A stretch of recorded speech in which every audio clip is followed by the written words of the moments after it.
जे एभली वास्तव धर्मी विषय वस्तु संजय भाई जहाँ कहते से तो प्रैक्टिकल कथा कहते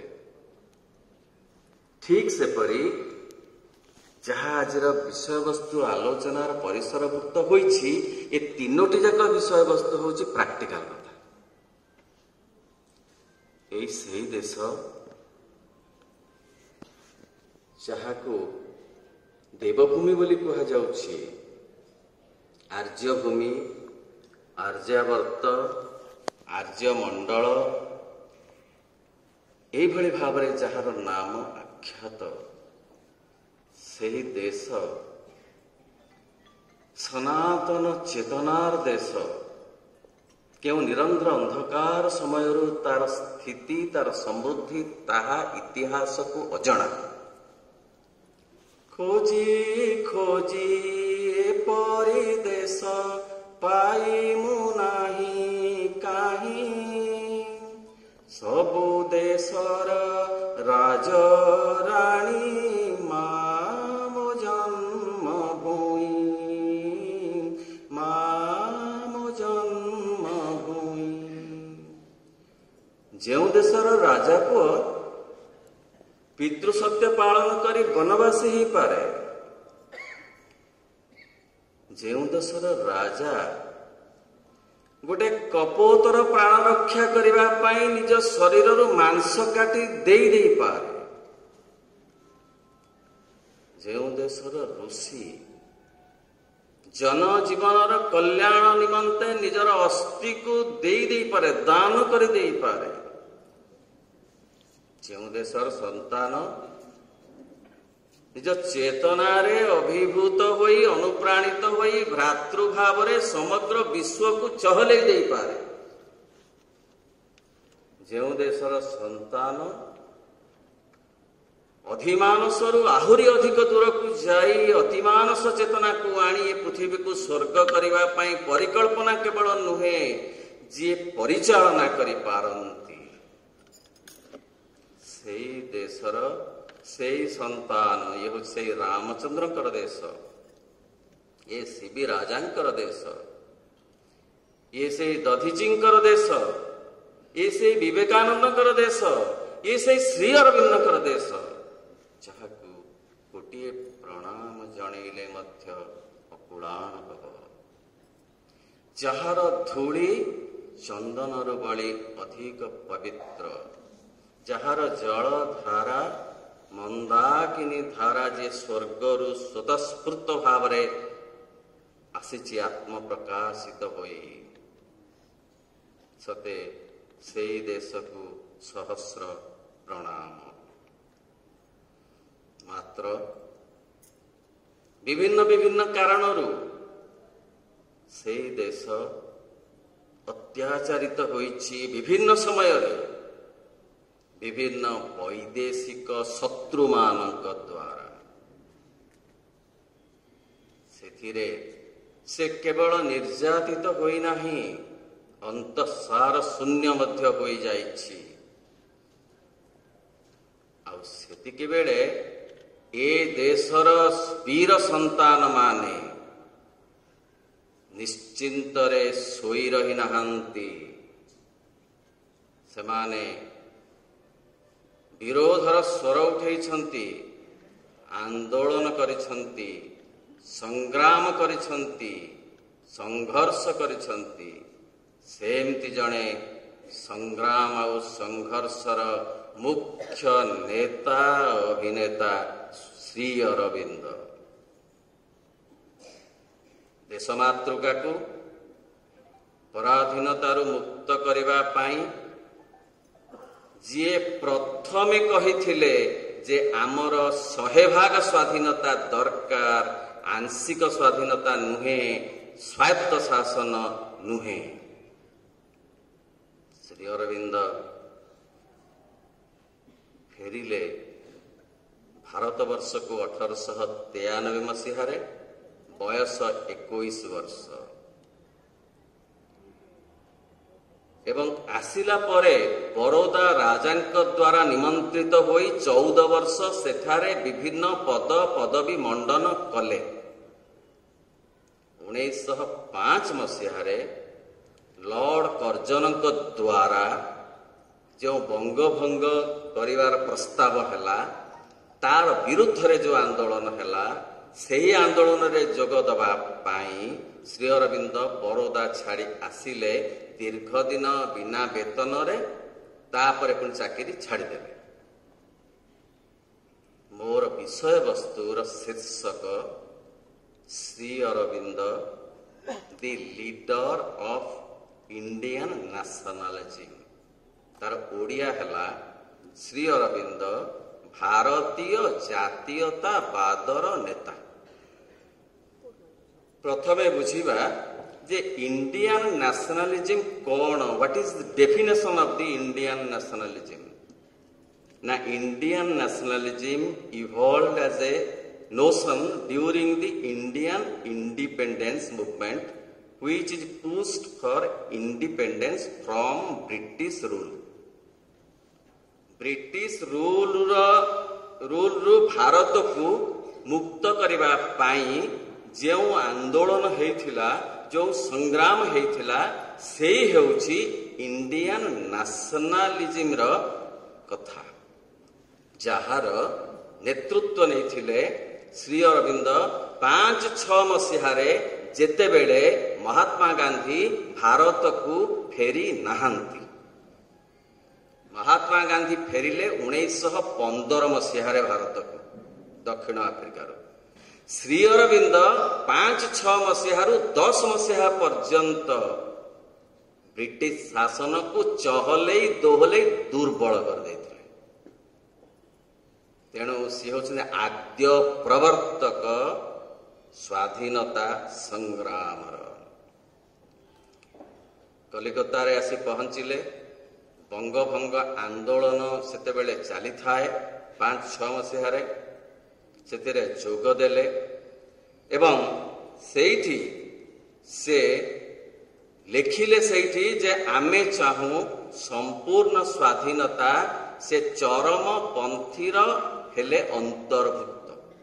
1885 ମସିହାରେ ଭାରତୀୟ ଜାତୀୟ କଂଗ୍ରେସ ପ୍ରତିଷ୍ଠିତ ହେଲା। 1885 ମସିହାରେ ତାହାର ଗୋଟେ ଦିଗ ମଧ୍ୟ ଥିଲା ଏ ସ୍ୱାଧୀନତା ଆଣିବାର ପ୍ରୟାସ। ଆଉ ସେଥିରେ ଯେଉଁମାନେ ସବୁ ଅଂଶଗ୍ରହଣ କରିଥିଲେ ସେମାନେ ହେଉଛନ୍ତି ନରମପନ୍ଥୀର ଅନ୍ତର୍ଭୁକ୍ତ।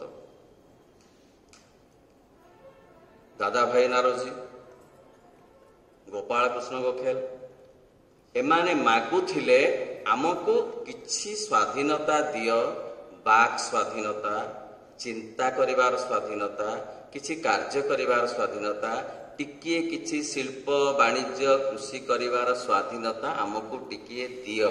ସେମାନେ କୃପା ପ୍ରାର୍ଥୀ ହୋଇଥିଲେ ବ୍ରିଟିଶ ସରକାର ନିକଟରେ ନରମପନ୍ଥୀ ଭାବରେ।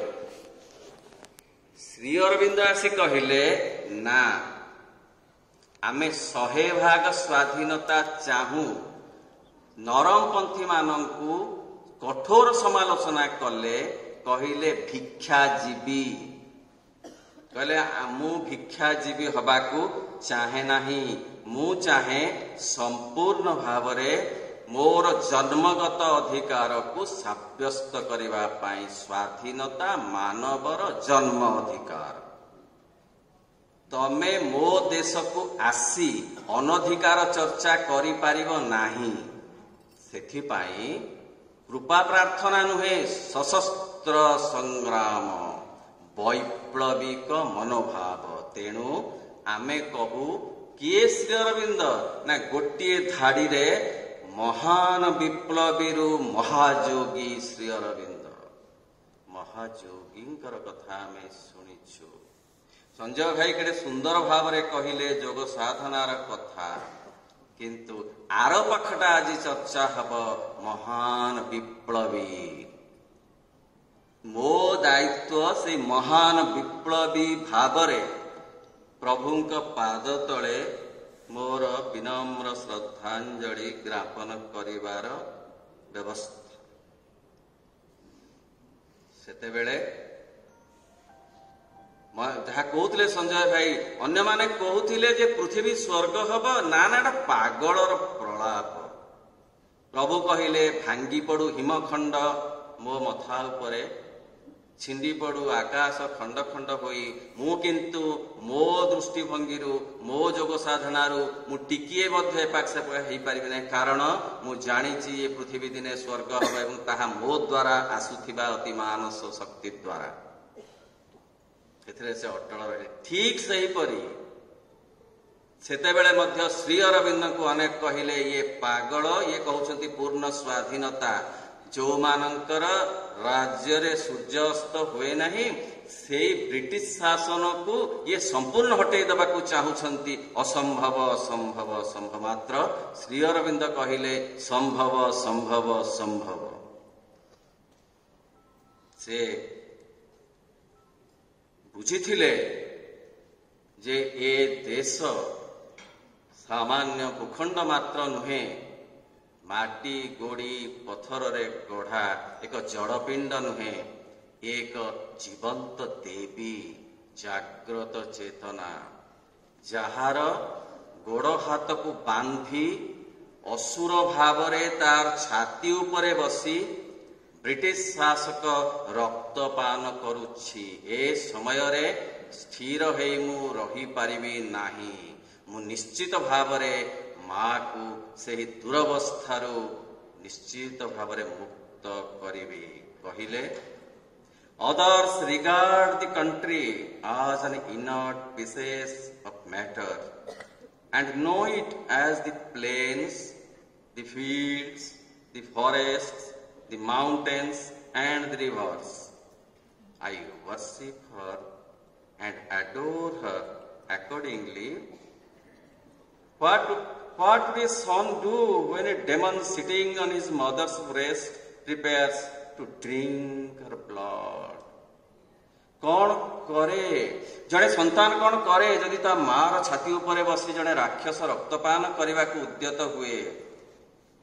लिखिले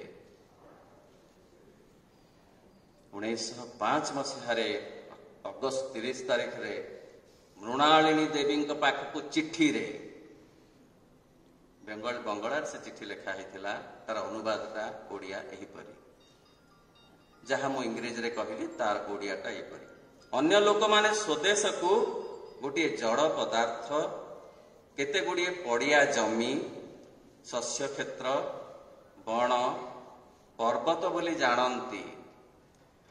मु किंतु स्वदेश को माँ बोली जाने, भक्ति करे, पूजा करे। मार छाती उपरे बसी जदि एतिक राक्षस रक्तपान रे उद्यत हुए ताहले पुओ कौन करे? निश्चिंत भावे आहार करने को बसे ना माँ को उद्धार करने को दौड़ी जाए। लिखिले मृणालिनी देवी।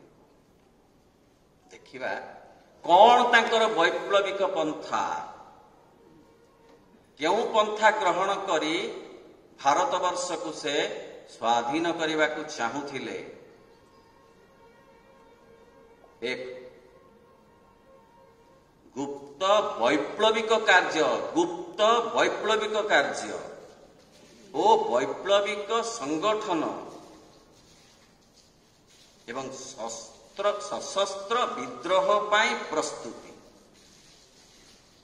ये गोटे बात थिला स्वाधीनता संग्राम रे।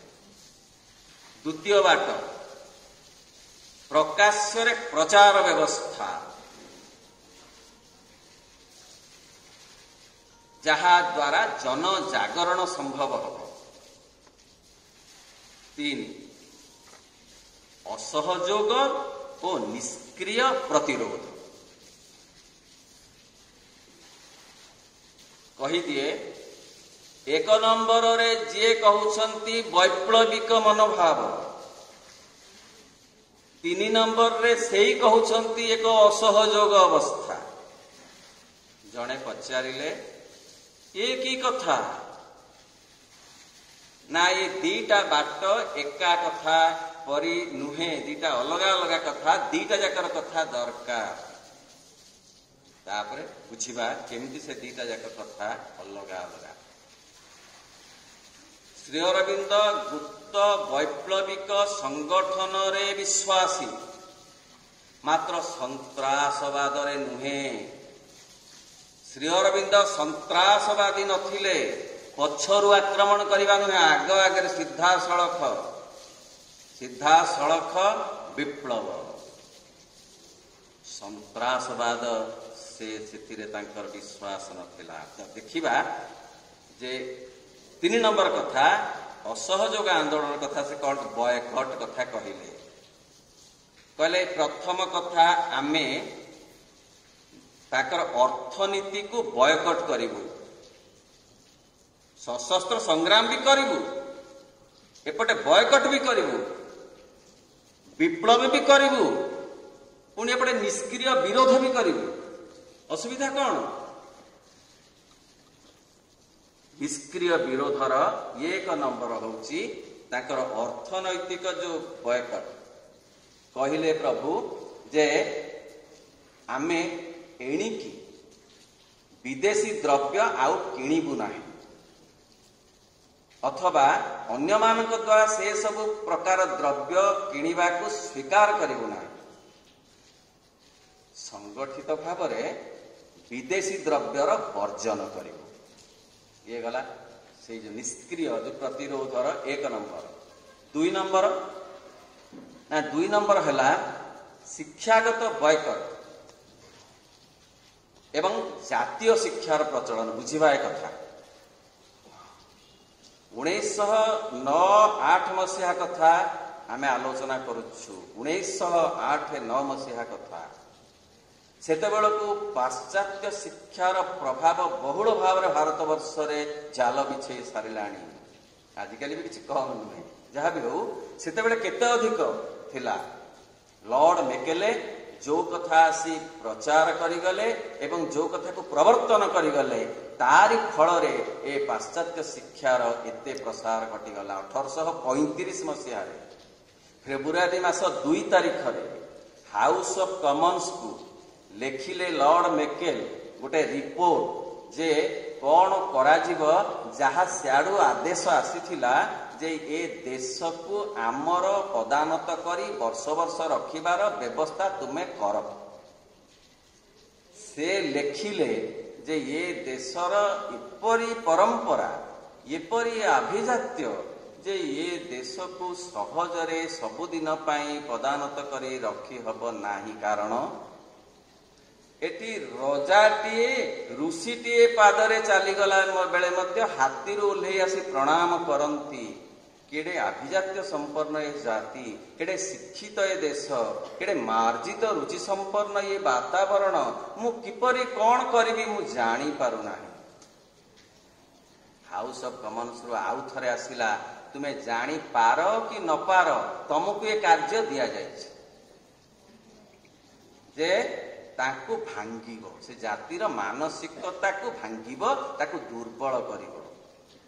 तापरे लॉर्ड मेकेले कहिले जे तार जो शिक्षा व्यवस्थाटा अच्छी, से शिक्षा व्यवस्था रे जो आध्यात्मिकता अच्छी, जो गुरुत्व अच्छी, जो देशप्रेम अच्छी, से कथा को भांगिबा को पड़िबो। तार मेरुदंड भांगी देले से नई पड़िबो।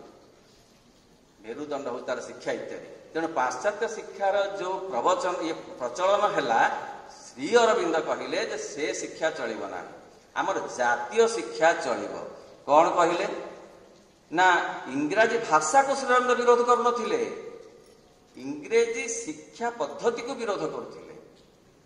कहले इंग्रेजी भाषा को नुहे, इंग्रेजी शिक्षा पद्धति को मु विरोध करुछि।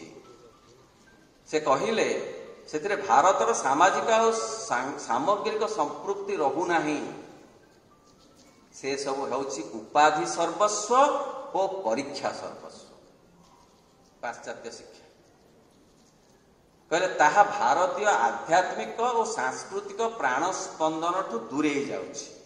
तेणु मु चाहूची मो भारतीय शिक्षा, मो भारतीय संस्कृतिर शिक्षा, मो भारतीय चेतनार शिक्षा दिया जाऊ। मु बॉयकट करुची पाश्चात्य शिक्षा व्यवस्था को। 3 नंबर न्यायिक व्यवस्था कहले ये जो ब्रिटिशर्स माने जो न्याय व्यवस्था करछंती जो लीगल व्यवस्था सब चलैछंती सेतिरे कौन होउछि ना अदरकारी भाव में अधिक कौटी जोरिमाना कर दिया जाउछि, निर्दोष को दोषी साब्यस्त कर दिया जाउछि एवं राजनैतिक अभिसंधि रखी बहु जनता को बहु भाव में हैरान करा जाउछि। मु से न्याय व्यवस्था को विरोध करुछि, बरं आमर जो भारतीय नीति न्याय अछि तार प्रचलन मु चाहे। तापर कहिले प्रशासनिक व्यवस्थार मु विरोध करुछि, ये निष्क्रिय प्रतिरोध। कहले प्रशासनिक व्यवस्था को बॉयकट करुछि कौन ना ब्रिटिश सरकार जो प्रशासनिक अनुशासन तार स्वेच्छाचार तार जो दमन लीला तार पुलिस र अपव्यवहार मु ताको निंदा करुछि, बॉयकट करुछि। कारण मु सुनिछि पढ़िछि मध्य पुलिस र जो अत्याचार से अत्याचार को हमें कल्पना करि परिबा नाही। से माने केते बेले कहा घरे पशिजिबे दुमकिनी आ घरे पशि सर्वना सब गोलमाल करदेवे। एपरिक भात हांडी गोड़े आड़े फिंगी देकी चली जाए जी मैंने थे से घरे सब माट मारिक अतिष्ठ कर पके। एति केवल नुहे पाचिला शस्य क्षेत्र सब धान काटी नहीं जाए, फल फली थी सब से तोली नहीं जाए, किछि नाही किछि बारण नाही, ताकू कौन से प्रकार अंकुश नाही। कहले एमती प्रशासन मु चाहे नाही, से यहाकू विरोध करुथिले। एई सब कथारू आमे बुझी पारिबा जे एते बड़ विशाल व्यक्तित्व जे दुईटी जाक कथा जहाको आमे दीटा विपरीतमुखी कथा कहूछु ताकू से एकाठी करी पारिथिले। सशस्त्र विरोध कथा कहिबा जे कहूथिले जे आमे तांकू अग्निवर्षी भाषण द्वारा जनजागरण सृष्टि करई से दुर्बल करदबा से शासन को से प्रशासन को। से बहु भाव में प्रभावित होते बंकिम चंद्रंकर विरचित आनंद मठरे थिबा से वंदे मातरम कवितारे। से कविता तांको पाई कि केवल ध्वनिमाला नथिला, से थिला स्वदेशी मंत्र जहाको उदात्त कंठरे गान करी से समग्र भारत वर्ष को प्रकंपित कर देइथिले एवं जनजागरण सृष्टि करथिले। समग्र भारत वर्ष रे एभली गोटे वातावरण सृष्टि होइथिला स्वाधीनता निमंते जहार प्रभाव रे थरहर हो जाइथिला सेते बेले ब्रिटिश सरकार खोजुथिला गोटे सुजोग केमिति तांकू जेल रे पकई दिया जीव नहले कला पानी पठे दिया जीव, किंतु सुविधा पाउ नथिला। से दिन थिला 1908 मसीहा एप्रिल मासर 10 तारीख। दुई जन युवक गोटे घोड़ा गाड़ी ऊपर को बोमा फिंगिले, भाविले से घोड़ा गाड़ी रे किंग्सफोर्ड अछंती बोली। किंग्सफोर्ड को हत्या करिबा पाई ए योजना तांकर थिला दुई जन युवकंकर। किंग्सफोर्ड नथिबारु ताहा संभव हैला नहीं, मात्र सेई घोड़ा गाड़ी रे दुई जन इंग्रेजी महिला थिले जो माने मृत्युर शिकार हो गले, निरीह महिला दी जन। पुलिस र गभीर अनुसंधान चलिला, बोमा तैयारी स्थान ठाब करागला, देखागला ताहा माणिकताला बगीचारे तैयारी होइथला। मात्र श्री अरविंद से तैयारी कथा जानी नथिले। श्री अरविंद से घटना रे आदौ संपृक्त नथिले। बारिंद्र किंतु संपृक्त थिले, गिरफ हेले। बारिंद्र संगे आउ केते जन मध्य सहयोगी तांकर सेही घटना रे गिरफ हेले। मात्र ସନ୍ଦେହ କରି ଓ ମାଲିକାନା ଥିବାରୁ ସେ ଜାଗାର ମାଲିକ କିଏ? ବାପା ତ ତାଙ୍କର ନାହାନ୍ତି, ସେତେବେଳେ ପଳେଇ ଯାଇଥିଲେ। ସେ ଫେରିଲା ବେଳେ ଆଉ ଗୋଟେ ଜାହାଜରେ ହେଇଗଲା ବୋଲିକିରି ଆମେ ଜାଣିଛେ, ଆଉ ଗୋଟେ ଜାହାଜ ବୁଡ଼ିଗଲା ବୋଲି ଶୁଣିକିରି ହୃଦଘାତରେ ଚାଲି ଯାଇଥିଲେ, ବାପା ତ ନଥିଲେ। ତେଣୁ ମାଲିକାନା ତ ଶ୍ରୀ ଅରବିନ୍ଦଙ୍କର ଜାଗା କାହାର? ଜାଗା ଶ୍ରୀ ଅରବିନ୍ଦ ଧର ତାଙ୍କ ଜାଗାରେ ଯେତେବେଳେ ବୋମା ତିଆରି ହେଇଛି ସିଏ ଆଗ ତାକୁ ଜେଲକୁ ନେଇଗଲେ। ସେତେବେଳେ ସିଏ ଥାନ୍ତି ନବଶକ୍ତି ଅଫିସରେ, ବନ୍ଦେ ମାତରମର ସେ ସମ୍ପାଦନା କରୁଥିଲେ। ସେତେବେଳେ ନବଶକ୍ତି ବୋଲି ଆଉ ଗୋଟିଏ 8 ମସିହା କଥା, ସେତେବେଳେ ନବଶକ୍ତି ବୋଲି ଆଉ ଗୋଟିଏ ପତ୍ରିକାର ପ୍ରଚଳନ ହେଲା, ଯୋଉ ପତ୍ରିକାରେ କି ବିଦ୍ରୋହର ବାଣୀ ପ୍ରଚାର କରାଯାଉଥିଲା। କର୍ମଯୋଗିନୀ ପତ୍ରିକା ମଧ୍ୟ ପ୍ରକାଶ ହେଲା ସେଇ ବିଦ୍ରୋହର ବାର୍ତ୍ତା ପାଇଁ। ସେ ଯେତେ ପତ୍ରିକା କଲିକତାରୁ ସେତେବେଳେ ପ୍ରକାଶିତ ହେଉଥିଲା, ସେଥିରେ ଶ୍ରୀ ଅରବିନ୍ଦ ମୁଖ୍ୟ ଭୂମିକା ଗ୍ରହଣ କରିଥିଲେ ଏଇ ବିଦ୍ରୋହାତ୍ମକ ରଚନା ଲେଖିବାରେ। ତା ସହିତ ଭିନ୍ନ ଭିନ୍ନ ଜାଗାକୁ ଯାଇ ସେ ଅଗ୍ନିବର୍ଷୀ ଭାଷଣ ଦଉଥିଲେ। ସିଧାସଳଖ ବ୍ରିଟିଶ ସରକାରର ବିରୁଦ୍ଧରେ ସେ ଭାଷଣ ଦଉଥିଲେ ଏବଂ ସେ ଭାଷଣରେ ସେ ପରିବେଶ ଚମତ୍କୃତ ହୋଇଯାଉଥିଲା, ପ୍ରକମ୍ପିତ ହୋଇଯାଉଥିଲା। ନବଶକ୍ତି ଅଫିସରେ ସେ ଥାନ୍ତି ମୃଣାଳିନୀ ଦେବୀ ଆଉ ତାଙ୍କ ଭଉଣୀଙ୍କ ସହିତ। ସେ ସମ୍ପର୍କରେ କୌଣସି ପ୍ରକାର ସଚେତନ ନଥାନ୍ତି। ଗିରଫ ସମ୍ପର୍କରେ ହଠାତ୍ ପାହାନ୍ତିଆରୁ ପୋଲିସ ପିସ୍ତଲ ଧରି ଉପର ମହଲାକୁ ଉଠିଗଲେ ଏବଂ ତାଙ୍କୁ ଜବରଦସ୍ତ ଗିରଫ କରି ନିଆଗଲା। ସେତିକି ବେଳେ ଚହଲିଗଲା ପ୍ରଭୁଙ୍କର ମନ ଯେ ମୁଁ ତ କିଛି ଦୋଷ କରିନାହିଁ, ମତେ ଗିରଫ କାହିଁକି କରାଗଲା? ପ୍ରଥମ ଦିନ ଗଲା, ଦ୍ୱିତୀୟ ଦିନ ଗଲା ମନ ଦୁଃଖରେ, ତୃତୀୟ ଦିନ ଭିତରୁ ଶୁଣିଲେ ଅପେକ୍ଷା କର, ବ୍ୟସ୍ତ ହୁଅନା। ଲାଲ ବଜାର ହାଜତରେ ପାଖାପାଖି ମାସେ ରଖାଗଲା ତାଙ୍କୁ। ତାପରେ ଆଲିପୁର ଜେଲକୁ ତାଙ୍କୁ ପଠେଇ ଦିଆଗଲା। ପ୍ରଥମେ ଗୋଟିଏ କୋଠରୀରେ, ପରେ ବହୁ ଲୋକ ଥିବା ଗୋଟେ ବିରାଟ ହଲରେ ତାଙ୍କୁ ରଖାଗଲା। ଆଉ ସେତିକି ବେଳେ ସେଇ ଦିବ୍ୟ ଭାବ ସ୍ୱୟଂ ଅବତରଣ କଲା ଏବଂ ବାସୁଦେବ ନିଜେ କହିଲେ ଯେ ମୁଁ ତତେ ଅନ୍ୟ କାମ କରିବା ପାଇଁ ସ୍ଥିର କରିଛି, ତତେ ଟ୍ରେନିଂ ଦେବା ପାଇଁ ମୁଁ ଆଣିଛି, ସେହି ଉଦ୍ଦେଶ୍ୟରେ ମୁଁ ତତେ ଏଠାରେ ରଖିଛି କହି ଶ୍ରୀ ଅରବିନ୍ଦଙ୍କ ହାତରେ ଗୀତା ଗ୍ରନ୍ଥଟିଏ ପ୍ରଦାନ କଲେ ଏବଂ ଶ୍ରୀ ଅରବିନ୍ଦଙ୍କ ଭିତରେ ଅପୂର୍ବ ଶକ୍ତି ଏବଂ ଉନ୍ମାଦନା ଝଲସିଗଲା। 1909 ମସିହା ମେ ମାସ 5 ତାରିଖରେ ନିର୍ଦ୍ଦୋଷରେ ଖଲାସ ହେଲେ। ଯେତେବେଳେ ସେ ନୀରବ ରହିଥିଲେ ମାତ୍ର ତାଙ୍କ ପାଇଁ ଚିତ୍ତରଞ୍ଜନ ଦାସ ବାରିଷ୍ଟର ସ୍ଥୂଳତଃ କରୁଥିଲେ ଓକିଲାତି, ମାତ୍ର ଶ୍ରୀକୃଷ୍ଣ ନିଜେ ଥିଲେ ତାଙ୍କ ପାଇଁ ଓକିଲ। କାରଣ ଶ୍ରୀକୃଷ୍ଣଙ୍କୁ ସେ ଦେଖୁଥିଲେ ସର୍ବତ୍ର। ସେ ଜେଲର କାନ୍ଥରେ, ସେ ରେଲିଂରେ, ସେଠି ଗୋଟେ ବିରାଟ ଗଛ ଥିଲା ସେ ଅଗଣାରେ, ତା ଭିତରେ ମଧ୍ୟ ସେ ଲେଖିଛନ୍ତି। ତା ଭିତରେ ଝଲମଲ ହେଇକି ମୁଁ ଦେଖୁଥିଲି ତାଙ୍କୁ। ସେ କମ୍ବଳରେ,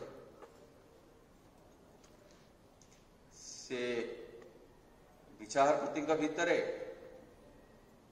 ସେ ଟେବୁଲ ଚେୟାର ଭିତରେ, ସବୁଠି ଶ୍ରୀକୃଷ୍ଣ ବିରାଜମାନ କରୁଥିଲେ ଆଉ ମୃଦୁ ମୃଦୁ ହସୁଥିଲେ। ନିର୍ଦ୍ଦୋଷରେ ଖଲାସ ହେଲେ, ଆସିଲେ ଶ୍ରୀ ଅରବିନ୍ଦ ବାହାରକୁ। କମିଲା ନାହିଁ ତାଙ୍କର ସେହି ଅଗ୍ନିବର୍ଷୀ ଦୀପ୍ତି। ଉତ୍ତରପଡ଼ା ଗଲେ, भाषण देले अभिज्ञतार कथा कहले केवल उत्तरपड़ा नुहे विभिन्न जगह पुणी से भाव से ज्वालामयी भाषण प्रदान कले एवं सेमती कर्मयोगिनी पत्रिकार लिखा आरंभ कले। किछि दिन परे किछि दिन वर्ष नुहे किछि दिन परे से इंग्रेज माने खोजुथिले आउ एक सुजोग केमिति तांको आउ थरे पकई दियंते जेल रे। एई कथाटा किंतु श्री अरविंद जानी पारिले कारण भगिनी निवेदिता तांके सूचनाटा दे देथिले द्वितीय थर सूचनाटा। तेणु काहाको किछि न पचारि समय नष्ट न करी मात्र 10 मिनिट भितरे भितरु प्रश्न कले मु कौन करी गिरफ करने मते पुणी आसुचंती इंग्रेज बाहिनी। यही कथा जानिला परे सी भितरु पाइले उत्तर चली जा चंदन नगर। राति राति चली गले चंदन नगर कारण ताहा थिला फरासी उपनिवेश सेठिकी ब्रिटिशर्स माने पशि पारिबे नाही बोली चंदन नगर गला परे सेठारे किंतु आउ से एई वैप्लविक कार्य रे निजको नियुक्त करी नथिले। सेठारे संपूर्ण भाव रे से योग साधना रे निमग्न रहिले। चंदन नगर रु पुणी आसिले सेई भितरु वार्ता पाई बा भितरु सूचना पाई पंडिचेरी चली जाओ। से पंडिचेरी आसिले 1910 मसीहारे से पहुंचले एप्रिल 4 तारिख रे पंडिचेरी रे। आमे जानू केते कष्ट रे सेठारे रहिले मु से आडी की जीविनी कारण मोर विषय वस्तु ताहा नुहे। आपण माने जानंती केडे कष्ट लंका पोड़ी भात खाउथिले खंडे लुगारे केमि से करथिले खंडे गामुछारे केमि गाधुथिले इत्यादि इत्यादि कथा मु से आडी की जीवी नाही। किंतु साधारण भाव धारणा है जे श्री अरविंद ए स्वाधीनतार कथा छाड़ीदेले राजनैतिक आंदोलनर कथा को विस्मृत हो गले केवल योग साधना रे निमग्न रहिले ताहा नुहे। जदिबा से प्रत्यक्ष भाव रे आउ राजनीति रे रहिले नाही प्रत्यक्ष भाव में कौन आंदोलनात्मक प्रथा को प्रश्रय देले नाही पंडिचेरी से परिवेश भितर राजनीतिर शब्द को उच्चारण कले नाही तथापि से योग शक्ति प्रयोग करुथिले एवं समग्र जगतर खबर को से रखुथिले से रेडियो शुणुथिले जानुथिले सब बुझुथिले एवं भारतवर्षर स्वाधीनतार मार्ग केते प्रशस्त होउची ताहार खबर से रखुथिले एवं से प्रशस्तीकरण निमंते निजर योग शक्ति को मध्य प्रयोग करुथिले।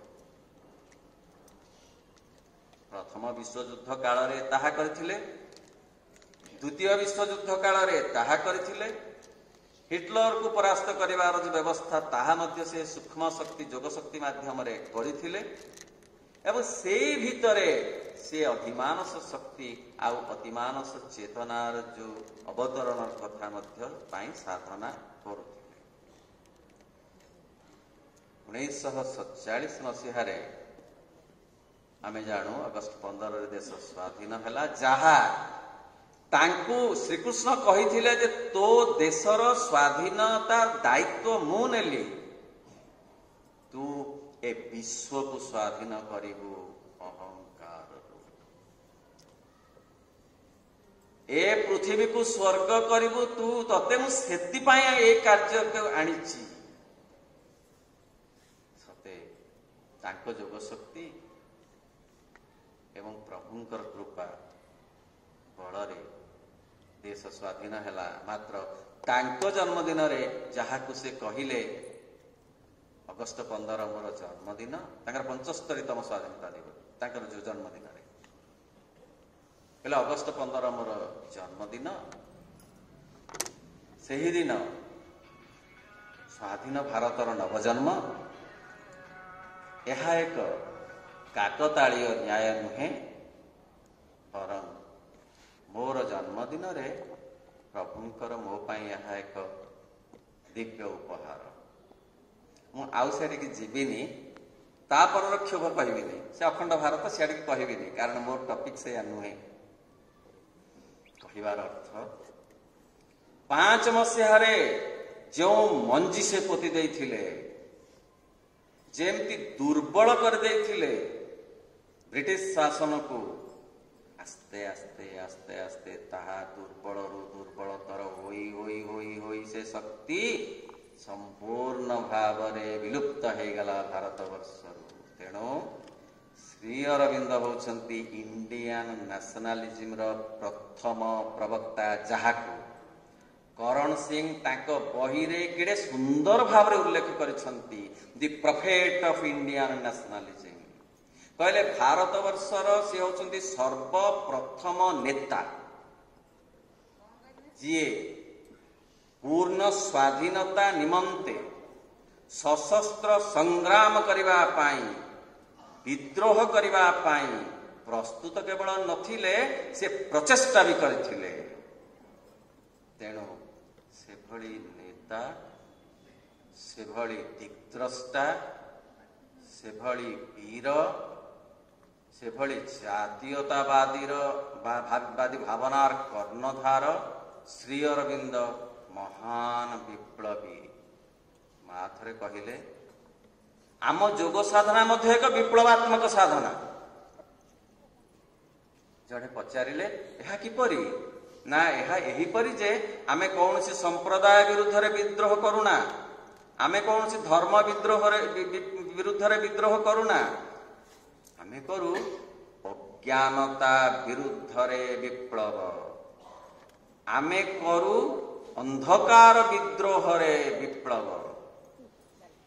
ତେଣୁ ପୂର୍ଣ୍ଣଯୋଗର ମୂଳ ଯୋଉ ମନ୍ତ୍ର, ମହାନ ବିପ୍ଳବୀ ଶ୍ରୀ ଅରବିନ୍ଦ, ସତେ ସେଇ ବିପ୍ଳବାତ୍ମକ ମନୋଭାବ ଅଜ୍ଞାନତା ବିରୁଦ୍ଧରେ, ଅନ୍ଧକାର ବିରୁଦ୍ଧରେ ଏବେ ମଧ୍ୟ ଚାଲିଛି ପୂର୍ଣ୍ଣଯୋଗ ମାଧ୍ୟମରେ।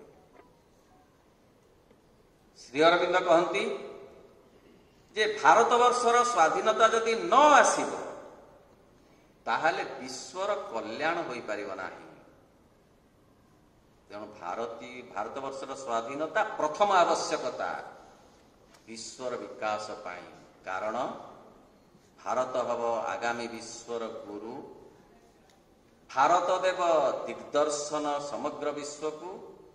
ଏବଂ କହିଲେ ଭାରତ ସମଗ୍ର ପୃଥିବୀ ଯଦି କେତେ ସମସ୍ୟାରେ ବିବ୍ରତ ଆଉ କିଂକର୍ତ୍ତବ୍ୟ ହେଇ ବିମୂଢ଼ ହେଇ ପଡ଼ିଛି, ତାହେଲେ ଭାରତବର୍ଷ ଦେଇପାରିବ କେବଳ ତାର ଯଥାର୍ଥ ମୀମାଂସା, ଯଥାଯଥ ସମାଧାନ। କାରଣ ଭାରତ ହେଉଛି ପୃଥିବୀର ଆତ୍ମା। ଭାରତ ବଞ୍ଚିଲେ ପୃଥିବୀ ବଞ୍ଚିବ, ଭାରତ ବିକଶିତ ହେଲେ ପୃଥିବୀ ବିକଶିତ ହେବ। ତେଣୁ ଏ ଭାରତବର୍ଷରୁ ହିଁ ଦିବ୍ୟ ଚେତନାର ଆଲୋକ ବିଚ୍ଛୁରିତ ହେବ। ଶ୍ରୀ ଅରବିନ୍ଦ ସେଥିପାଇଁ କହନ୍ତି, ଇଏ ହେଉଛି ଡିଭାଇନ୍ ଲ୍ୟାଣ୍ଡ, ଦେବଭୂମି। ସେଥିପାଇଁ ଦେବତା ବାରମ୍ବାର ଏଠି ଜନ୍ମଗ୍ରହଣ କରନ୍ତି ଅବତାର ଭାବରେ। ମା କହନ୍ତି ଭାରତବର୍ଷ ହେବ ବିଶ୍ୱର ଗୁରୁ। ତେଣୁ ଭାରତର ସୁରକ୍ଷା ଏକାନ୍ତ ଦାୟିତ୍ୱ ଓ ଭାରତୀୟମାନଙ୍କର କର୍ତ୍ତବ୍ୟ। ଜଣେ ଭାରତୀୟ ଭାବରେ ଆମ ଭିତରେ ସେଇ ଯେଉଁ ଉତ୍ସାହ, ସେ ଉଦ୍ଦୀପନା, ସେ ଆଗ୍ରହ, ସେ ଆନନ୍ଦ ଯେ କେତେ ଜନ୍ମର ତପସ୍ୟାର ଫଳରେ ଭାରତବର୍ଷରେ ଜନ୍ମଗ୍ରହଣ କରିବାକୁ ହୁଏ। ଇଏ ହେଉଛି ସେମିତି ଏକ ଦେଶ ଯେଉଁ ଦେଶର ପବନରେ ସେଇ ବାର୍ତ୍ତା, ଆଧ୍ୟାତ୍ମିକତାର ବାର୍ତ୍ତା ପ୍ରଚାରିତ ହୁଏ। ଆଉ ଆଧ୍ୟାତ୍ମିକତା ଜୀବନକୁ ଛାଡ଼ି ନାହିଁ। ଜୀବନ ଓ ଆଧ୍ୟାତ୍ମିକତା ଗୋଟିଏ କଥା, ଯୋଗ ଓ ଜୀବନ ଗୋଟିଏ କଥା। ଯେଉଁ ଯୋଗରେ ଏହା ଉଚ୍ଚାରିତ ହୁଏ ଉଦାତ୍ତ କଣ୍ଠରେ, ସେ ହେଉଛି ପୂର୍ଣ୍ଣ ଯୋଗ। ଏବଂ ତାର ପ୍ରବକ୍ତା ମା ଆଉ ଶ୍ରୀ ଅରବିନ୍ଦ ଅଦ୍ୟାବଧି ବହୁ ଭାବରେ ପୂର୍ଣ୍ଣ ଭାବରେ କ୍ରିୟାଶୀଳ ଅଛନ୍ତି। କାଲି ଜଣେ କହୁଥିଲେ, କହିଲେ ଖାଲି ମାଙ୍କୁ କହିଦିଅ, ଜୀବନ୍ତ ଦେବତା ଖାଲି କହିଦିଅ, ମା ମୁଁ ଯାଉଛି, ମୋ ସାଙ୍ଗରେ ଆସ, ଯିବି। ମା ମୁଁ କଣ କରିବି ଜାଣିପାରୁନି, ମତେ କହିଦିଅ, କହିଦେବେ। କିଛି ଭୋଗ ରାଗ ଏମିତି କିଛି ଦରକାର ନାହିଁ, ଖାଲି କହିଦିଅ। ଏମିତି ପାଖରେ ଅଛନ୍ତି, ହେଇଠି ଅଛନ୍ତି। କିଛି ଯଜ୍ଞ କରିବାର ଦରକାର ନାହିଁ, ଉପବାସ କରିବା ଦରକାର ନାହିଁ, ବ୍ରତ କରିବା ଦରକାର ନାହିଁ, ଫଳମୂଳ କିଣିବା ଦରକାର ନାହିଁ, ମଣ୍ଡା କରିବା ଦରକାର ନାହିଁ। ଖାଲି କହିଦିଅ, ମୁଁ କଣ କରିବି, ଖାଲି ଟିକେ ସମର୍ପିତ ଭାବରେ କହିଦିଅ। ସେଇନା କେଡ଼େ ସୌଭାଗ୍ୟ ଆମର ଏ ଦେଶରେ ଜନ୍ମ ହୋଇ ଆଉ ମା ଶ୍ରୀ ଅରବିନ୍ଦଙ୍କ ପାଦ ତଳେ କିଛି ସମୟ ବସିବା ପାଇଁ। ଶେଷରେ ଆଉ ମିନିଟିକ ଭିତରେ ସାରିବି, ସମୟ ମୋର ହେଇଗଲା। ଭାରତର ଟିକେ ମହିମା ଗାନ କରିବାନି, ମଧୁସୂଦନ ରାଓଙ୍କର ସେ ପଦ୍ୟ ଗାଇ ମୁଁ ସାରିବି। ଧନ୍ୟ ମହିମା ତୋହର, ନାହିଁ ତାର ପଟାନ୍ତର, ମସ୍ତକରେ ହିମାଳୟ ପର୍ବତ ବର, ଦୁଇ ପାରୁ ସେ ଜଳଧି ବ୍ରହ୍ମପୁତ୍ର, ସିନ୍ଧୁ ନଦୀ ଚରଣରେ ବିରାଜିତ ମହାସାଗର, ବିନ୍ଧ୍ୟଗିରି ବରକଟିରେ, ଗଙ୍ଗାଦି କେତେ ନଦୀ ଶୋଭେ ଶରୀରେ, କେତେ କେତେ ପୁଣ୍ୟବତୀ, କେତେ ପତିବ୍ରତା ସତୀ, କେତେ ବୀର ନାରୀ, କେତେ ବୀରର ଜନନୀ, ସମସ୍ତେ ତୋର ଦୁହିତା, ପଦ୍ମିନୀ ସାବିତ୍ରୀ ସୀତା, ଦୁର୍ଗାବତୀ ଆଦି କେତେ ବୀରର ମଣି, ନମୟିମା ଭକତି ଭରେ, ଅଧମ କ୍ଷମ ସୁତ ତୋ ଚରଣରେ। ଏହି ପବିତ୍ର ଭୂମିକୁ ସହସ୍ର କୋଟି ପ୍ରଣାମ। ଜନ୍ମେ ଜନ୍ମେ ତାର ଋଣ ଆମେ ଶୁଝି ପାରିବା ନାହିଁ। ଦିବ୍ୟ ଜନନୀଙ୍କ ଚରଣ ତଳେ ସହସ୍ର କୋଟି ପ୍ରଣାମ, କାରଣ କୃପା ପରବଶ ହୋଇ ସେ ଆମ୍ଭମାନଙ୍କୁ ତାଙ୍କ ପାଦ ତଳେ ଟିକେ ବସିବାର ସୁଯୋଗ ଦେଇଛନ୍ତି, ତାଙ୍କ ମହିମା ଶୁଣିବାର ସୌଭାଗ୍ୟ ଦେଇଛନ୍ତି। ପରମ ପ୍ରଭୁଙ୍କ ଚରଣରେ କୋଟି କୋଟି ପ୍ରଣାମ। ସେ ସମଗ୍ର ବିଶ୍ୱକୁ ସ୍ୱର୍ଗରେ ପରିଣତ କରିବାକୁ ଚାହିଁଛନ୍ତି। ଆମେ ଟିକିଏ ଟିକିଏ ଗୁଣ୍ଡୁଚୁ ମିଶା ହବା ନାହିଁ କି?